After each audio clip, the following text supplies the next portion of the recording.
Hello and welcome to Blockchain Gaming World with me, John Jordan. So we're looking at Craft World, the idle resource game that's just announced. It's going to be launching on the Ronin blockchain. Previously it had been running on a Polygon testnet, but it's going to be launching on the Ronin mainnet later this summer.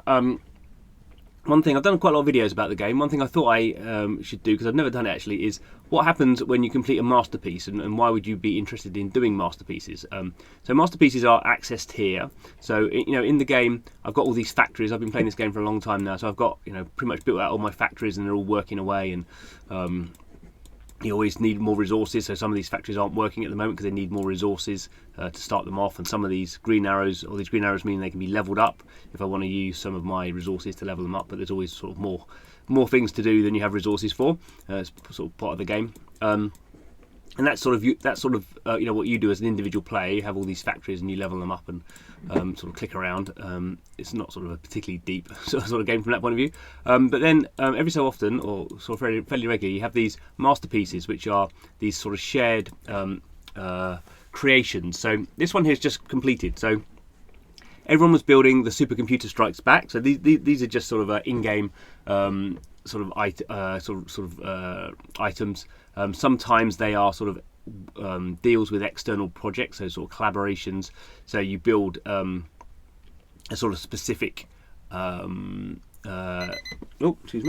you build a specific item, specific masterpiece, and that will actually probably be part of a sort of little mini game. But you're basically collecting new resources to build out these masterpieces, and that might give you tokens or something external to the game. But in terms of the game stuff, everyone basically tries as hard as possible to fill up the resources required to build the masterpiece as quickly as possible, because that ranks you. So you can see here, this is my base here. So I was ranked 48, which is pretty good. There's a couple of thousand people at least, I think, sort of playing this. And when one of the things is when it's complete, we can see here my little treasure box is jumping up and down. So I can complete my treasure box. If we go here, actually, you can see. So this is what I contributed. This is the resources I contributed to that overall masterpiece being created, and then you get crowns for each one of these. And you can see here I got 422,000, whereas the top man, Old Man Gaming, put 10 million in, so he won by sort of quite a chunk.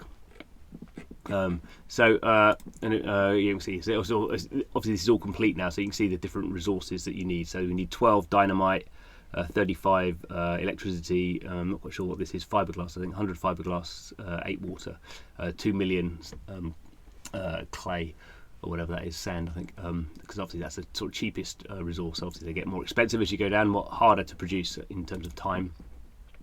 Okay, so let's click on here. So now we can see the treasure claimable once this supercomputer is complete. So there's a tier ranking. So if we look, come back here, we can see my treasure is rank it's rank 8. So hopefully I didn't quite get to rank 8. So I was halfway through rank 8, so it ranked as rank 7. So So one of the things I get here is I get 108,000 earth, which is the very basic resource. I've got tons of that. 64 water and 44 fire. So these are like the starting resources: earth, water, and fire. That you start off your sort of the base thing that your factories need. Feedstock, that they call it in the real chemical world. I don't know. So anyway, so these are useful so you're building up your factories and upgrading them. Also get some Dino coins. So Dino coins are the sort of currency here, and you use those to buy resources that you don't have. So normally you get that by selling resources you don't need. So normally you're selling a lot of cheap resources to get some Dino coin, and then buying a very small amount of expensive resource that you need to unlock a factory or complete something. So the better your treasure chest, the more of that stuff you're going to get. I think so 10 is the maximum. You can see a little bit different. So here we have quite a lot of Dino coins, quite a lot of these resources, and also it looks like a rank 10 NFT. I think I have some of those, but not very many. I think I had them from the early days when not many people were playing. Now it's obviously much harder to do that. And then, so that's the tier awards for the box, and then I have rank awards. So I ranked, was it 48, wasn't it? So only the top 250 get ranked, and you see you also get more resources for that as well. Here, also you get another one. You get an NFT if you're in the top 10. And Old Man Gaming gets an NFT as well because he's number 1. I mean, these are more badges than NFTs. I don't think anyone particularly would be interested in sort of selling them, but it sort of tells you. So the point of sort of boosting across these two things, obviously they're related, is you get more of these sort of what I'm calling feedstock. So here I'm going to claim them. As you can see, it all comes out of the treasure chest, and so my resource bar here is filled up. We can see here are some of the other ones I've been involved with, and obviously I've opened these treasure chests. So if we go back here now, here is the basic sort of earth. So I've got like tons of earth. Earth is not a problem to me.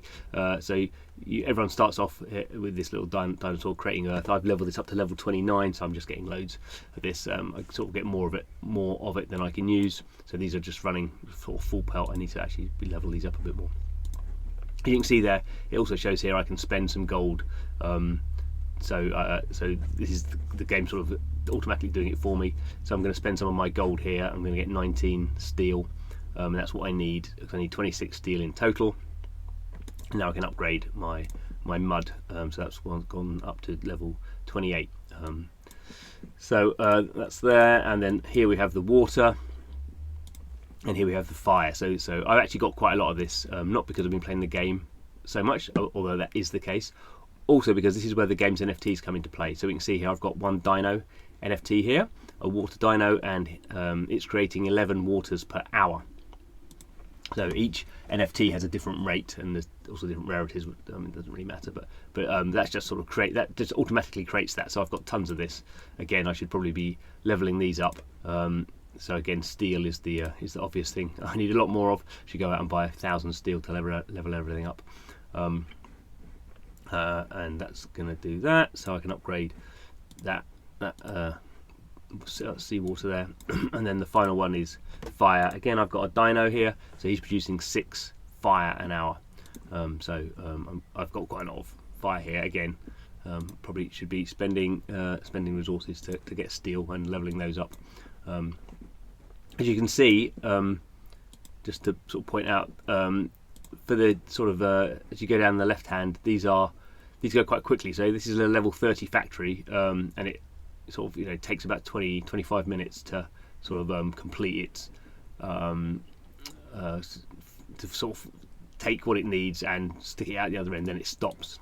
So all of these are different timers. As you go further up, you can see the timers are getting longer.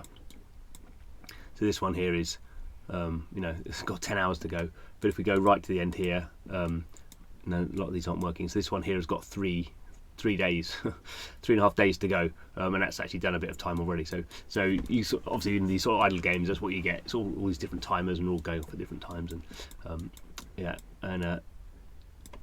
and there you go. So that's what is Craft World.